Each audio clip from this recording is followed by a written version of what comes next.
All right, all right. Yo, what's going on, everybody?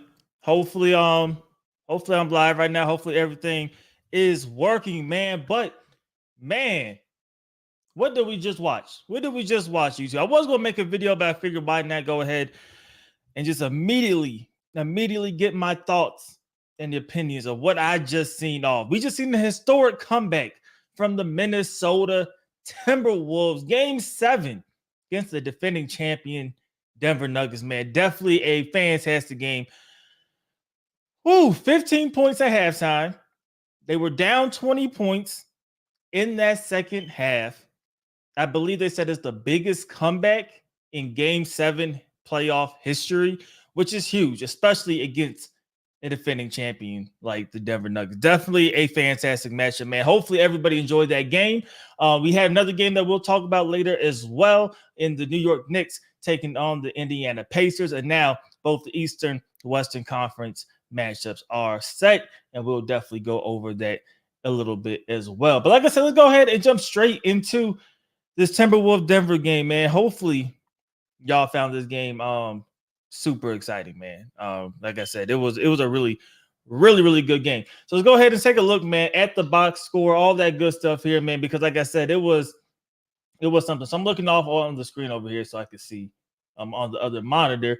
But it was a game where, okay, the first quarter, slow start, right? Really slow start, really from Minnesota. They weren't shooting that great, but you didn't feel like they were completely out of it, right? Like the lead was expanding. Denver had that second quarter where they definitely did pull away, right? Getting to that 15-point lead. But it didn't feel like it was out of it. It felt like Minnesota was not playing good. They were not shooting very well. Yes, although they were playing solid defense, they were not shooting very well. They only shot 39% from the field the entire game. They got outshot by the Denver Nuggets, but really they did not shoot very well at all, specifically in that first half, which definitely started that deficit and made it tough for them to try to come back from. The fact that they were able to stay composed and do what we seen the Nuggets do against the Lakers, right? We seen the Lakers give up leads to the Denver Nuggets in almost every single game. We've seen the opposite this time with with the Timberwolves, right? The Timberwolves in this series has been really interesting, right? Because they have had those games where they look good in Minnesota. So they lost the first two at home, which was shocking, right? And we had some people go crazy and say it was going to be a sweep, but Denver was not going to be an easy out like that. You had those two games early, but then winning back-to-back games in Minnesota, it seemed like maybe the tides had turned. Maybe they figured out Minnesota, and things going to go the opposite way. They go back game 5, they win again. It looks like Denver is in the lead, the driver's seat, right? They are leading this series. They could do pretty much no wrong, essentially, so far in this series. But man, props to Minnesota. They get that huge win, game 6. Start of this game, it was different. It's one of those very weird auras, right? Because the dominant performances all series long have came from Minnesota, but we have seen Denver fight. We have seen Denver in these games where Denver wins these type of games. They are the proven team. We still know Minnesota as that young team, great defensively. Offensively, they can get the job done. They're typically going to win games, but against this Denver squad, I wasn't sure. We seen Jamal Murray. I thought that was going to be the X factor coming into this game. The way Jamal Murray played to start this game, it was fantastic. I mean, we'll look at it again and just go look at the box score. Jamal Murray, to me, was the X factor. He was supposed to be the X factor. And Jamal Murray giving you 35, 13 to 27 from the field, 4 for 12 from 3. Could have been a little bit better. Jokic definitely struggled from 3. I think he started 0 for 7 before he finally knocked down some threes of his own. But we knew what Joker was going to do. Jokic was going to give you those games. He's going to give you close to a triple-double, which he did, 34, 19, and 7.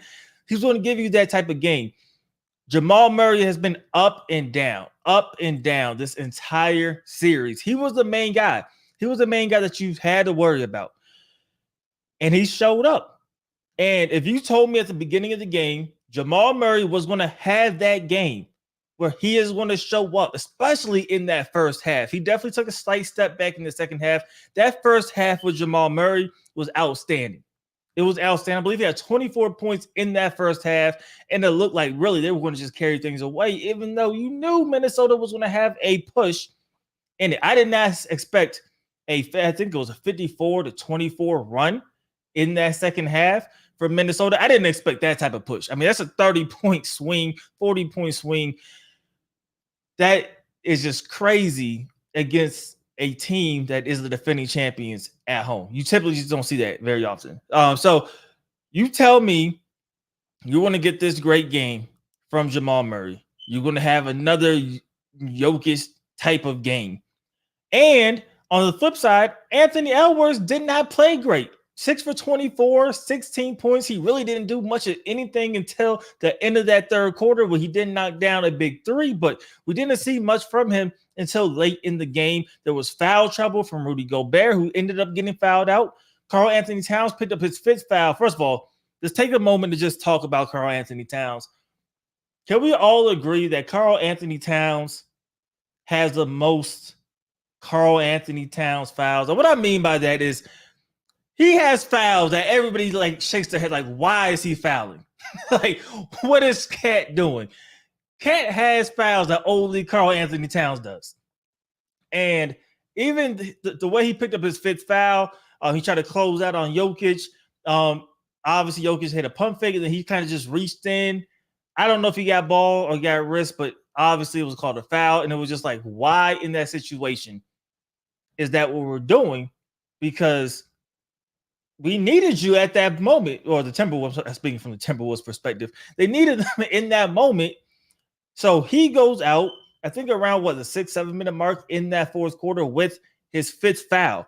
Naz Reid comes into the game, and immediately you expect, I think it's only a 2-point game at this time. You're expecting that this is where Denver is going to step up and Denver's going to begin to make the plays. But again, what you expect to happen in this game did not happen in this game, because instead of that happening, what we ended up getting was Naz Reid coming in, showing why he was a sixth man of the year, showing why he's so valuable off that bench. Naz Reid came in and he was guarding Jokic so they can continue to have Rudy Gobert in that rover spot so he can come over and help, because we all know that's really the best way to try to slow down Jokic. You can't stop him. He's one of the best tough shot makers in the NBA.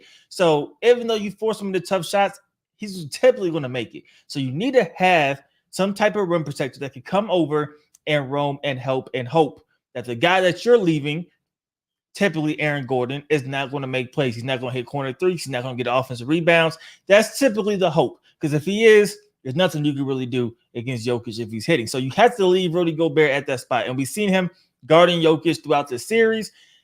I don't think it was as bad as many people said.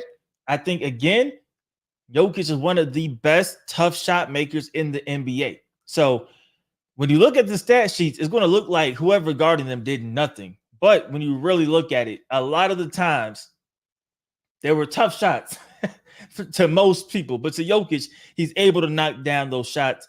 And I think that's where things are a little bit different. But nonetheless, Naz Reid came in and he gave you probably the most valuable 4-minute run that you're going to get from a bench player.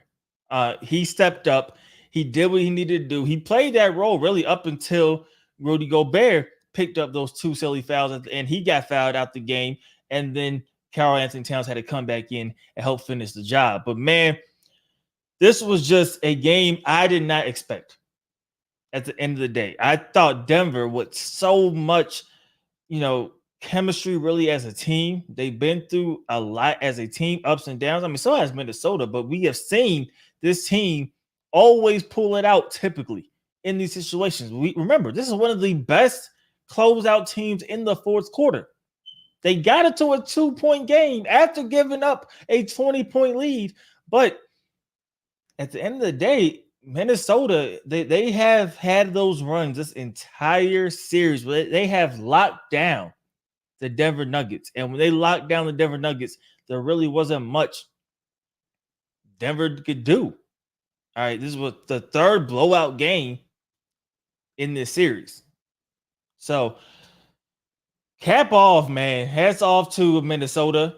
They're now going to be taking on. That was a great game. That was definitely a very, very good game. I wasn't expecting the game to be that good. Like I said, it was definitely surprising. And you got to tip your cap to Minnesota, man. Against all odds, back against the wall, down 20 points again.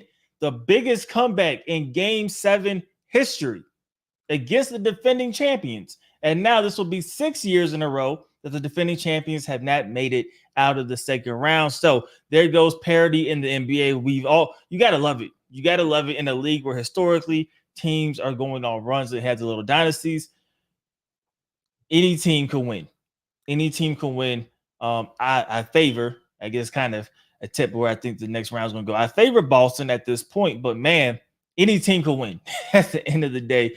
And the way Minnesota showed up and showed out without Anthony Edwards, again, we go back to one last time, man. You tell me Anthony Edwards is going to go 6 for 14, only give you 16 points in this game. Of those, he really did not do anything until the end of the third quarter on. And in the same game, Jamal Murray is going to play like Jamal Murray. He's going to give you 43 minutes, 35 points. Jokic is going to give you 34. I know they didn't get a lot else from anybody else, but if you just tell me those two things are going to happen, I typically expect this is a Denver Nuggets win, and that was not the case at all. So once again, shout out to Minnesota. They go on to take on the Dallas Mavericks, which should be a good game. But that was not the only game. Of course, we got to go to the first Game 7 of the night, and that was the Indiana Pacers and the New York Knicks, a blowout game, a game that really was not interesting in almost any way. And that sounds so bad to say because it's a Game 7. Knicks are at home. So you are expecting in that situation that they're going to step up. OG Anunoby, he got the nod. He was going to play. We knew he was going to play injured. But he got the nod. He stepped up. He did play in the game. He did not give you what you thought you were going to get.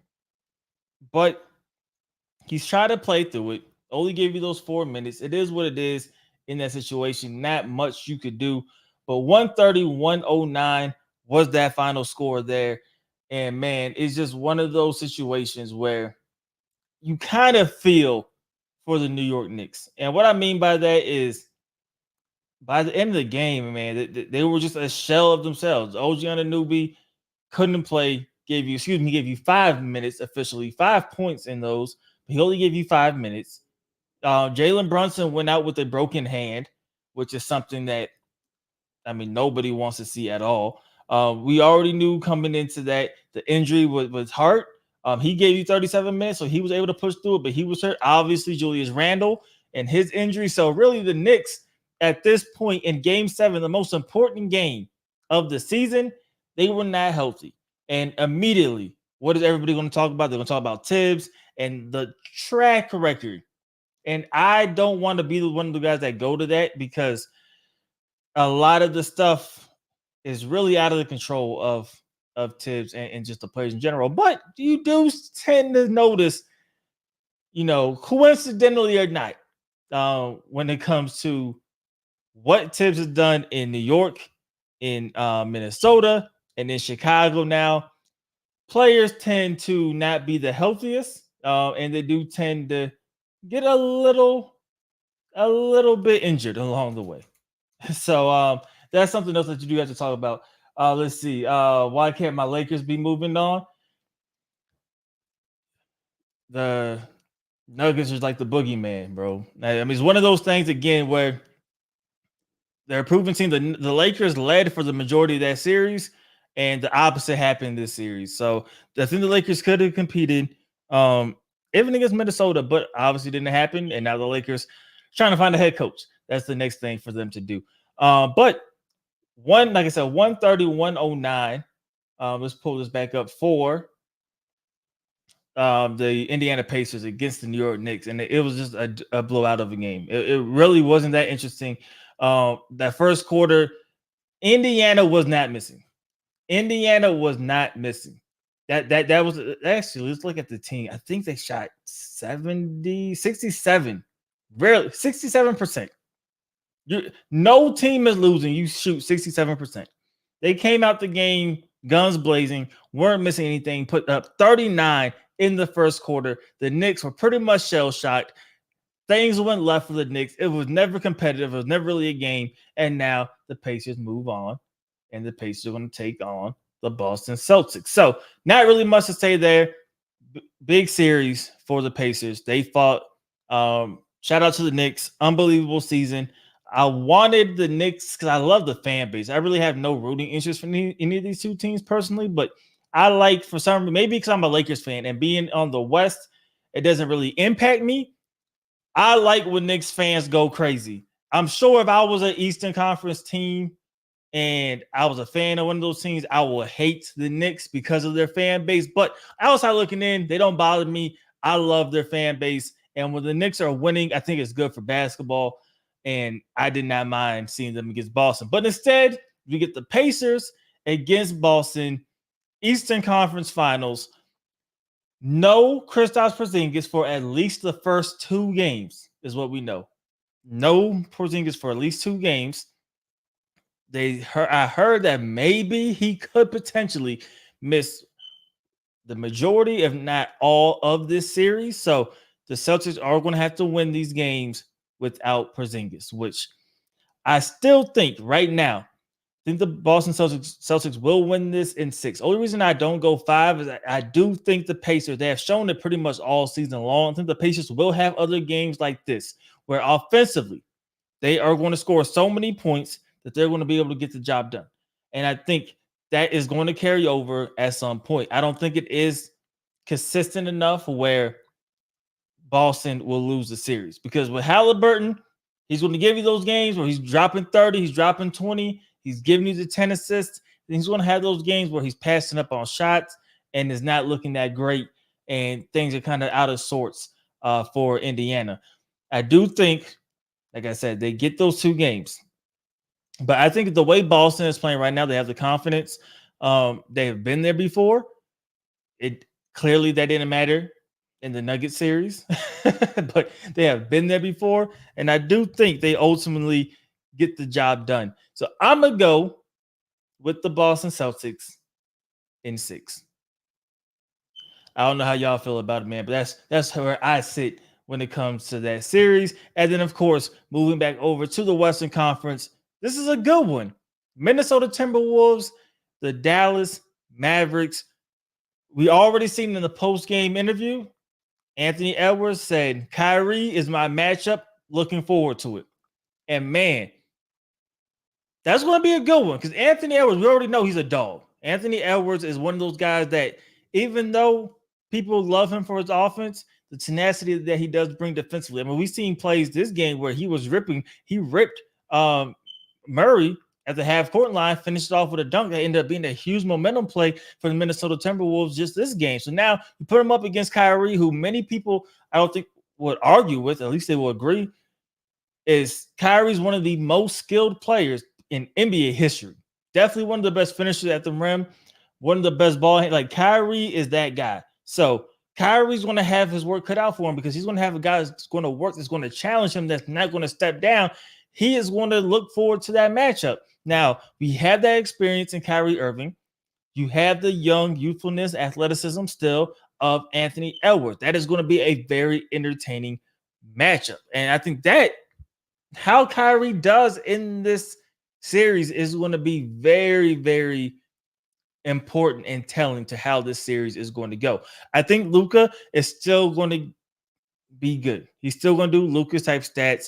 But we also know with Luka, when sometimes he's forced to be that guy and the ball stays in his hands, it prevents others on his team from going off and doing what they're supposed to do. Now, maybe PJ Washington not touching the ball as much as he should. And now all of a sudden, people are now watching Luka as he's taking his 20 shots a game, as he's doing his step backs and kind of forcing it rather than making the right basketball plays. Maybe that goes into that situation if Kyrie is not stepping up. If Kyrie's doing his thing and he's flowing with the offense and things are going, because we've seen now where Luka goes to the bench and there's like a sense of pride that Dallas has playing with Luka now in the game. The ball is moving, they're playing, they're having fun, free flowing offense. And that Dallas team is extremely hard to beat. If they're playing like that consistently, then they'll win the series. The question, though, is that going to be the case? Can Minnesota, who's a great defensive team, slow them down? I believe so. I believe that they have enough defensively where it's going to be tough. They have the two guys in Karl Anthony Towns and, of course, Karl Anthony Towns and Rudy Gobert that's going to be able to defend the paint, defend the rim. I think they have enough athleticism where they can get out on the PJ Washington. Even when Lively comes into the game, I think they'll be able to shut him down to a certain point as well. So I really do think Minnesota has the makeup. Styles make fights. They have the makeup. They have the roster, I think, to take down this Dallas team that is gelling at the perfect time. But coming off this series, a great win, you now have all the confidence beating a team that everybody pretty much thought was the front runners, right, to win in that Western Conference. I'm going to go Minnesota taking this one. I think it's another close series. I think Minnesota will win this one in 7. I think, like I said, there will be those games from Dallas where they're going to score offensively. They're going to play well. With Dallas, you never worry about them scoring as much as the defensive end. But I think right now they're playing well enough defensively that the offense will carry them in some games. Almost like I said with the Pacers, only problem is I don't think the Pacers will have as many consistent games. I do think we get a little bit more consistency out of Dallas. I think this ultimately ends up going, but I think in Minnesota is going to win this series, and that will set up a Boston Celtics, Minnesota Timberwolves NBA Finals, in my opinion, man. Let's see what else we have here. Told you Nuggets pro floppers. Ain't that good, to be honest. Let's go Wolves. So that fourth quarter. So this is what I'm gonna say. I look at it from a different standpoint.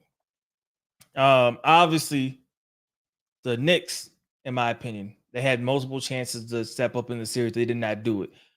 I think Denver, what we've seen all season long, they are great finishers. Typically, last 5 minutes of the game, they go straight to the Murray, Jokic pick and roll. A lot of teams struggle to stop it. We typically see them turn up in those situations. Most of their losses this series have been blowout games, right? Just game 6 was what, a 45-point loss. Like, there have been such blowouts that we really didn't need them to step up in that fourth quarter. So when this game was close here, especially when Karl Anthony Towns went out with that foul, you're nervous for Minnesota because you're thinking that this will be that Nuggets team that will step up. Yeah, this is definitely live. I'm just trying to get my thoughts out there quickly, man. So this one is definitely live. So you're feeling that it's going to be different in this game. And that's why I was shocked that Minnesota finished the way they did with the foul trouble from Cat and from Rudy Gobert, who didn't get fouled out. Naz Reid did his thing, stepped up, gave crazy minutes. Was not expecting that. And that is fantastic, man. So shout out, of course, again, to Minnesota. I think they end up going to the finals. I think we end up getting that situation all squared away. And Celtics, Timberwolves, that might be a solid matchup in the NBA Finals. Maybe not the marquee name, but I think that will be a solid matchup, man. I love what I'm seeing out of this Timberwolves team. I really do. And sometimes you just gel at the right time. They had the guys, they had the mentality. Karl Anthony Towns is a silent guy. People make fun of him. But Karl Anthony Towns, for the most part, shows up in big games. He shows up in big games, man. And I do think that he'll play good. No question about Ant. He said, I didn't know this was live. Return to, hey, we're here, man. We're here. The narrative, you had to survive the refs. Don't take nothing away from the Wolves. I agree.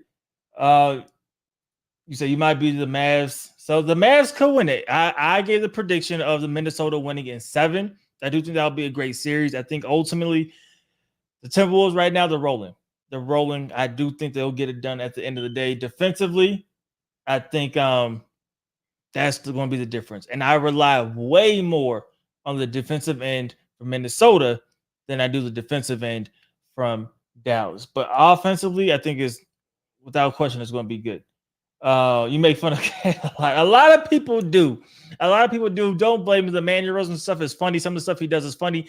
I talked about it earlier. He has some of the craziest fouls probably ever, man. Like a lot of fouls where he's just like, why is he fouling? Why is he doing this? But at the end of the day, I do think he's going to get the job done. He's going to step up and have a solid series. I do think Anthony Edwards is going to just really will that team. Jaden McDaniels giving you solid minutes. Really, a lot of times the X factor, Mike Conley giving you real good minutes. So, and Nas Reed, of course, gave you great minutes just tonight, right? So, I think they get it done, man. I think that's going to be the matchup ultimately in the finals. But we'll see what happens, man. But that's going to be it, man. I just really want to get my opinion out there before just editing, doing the video, editing it, uploading it, just instant reactions to this stuff. I know usually we just focus on front office stuff, but of course, this was just a fantastic game that I had to talk about, man. So hopefully everybody has a good night. Good day if you're watching this on the back end, man. If y'all could do me a favor, hit that like button on the way out. It's going to help me out a lot. Subscribe if you haven't already. D-Lloyd, man. See y'all next time. Peace.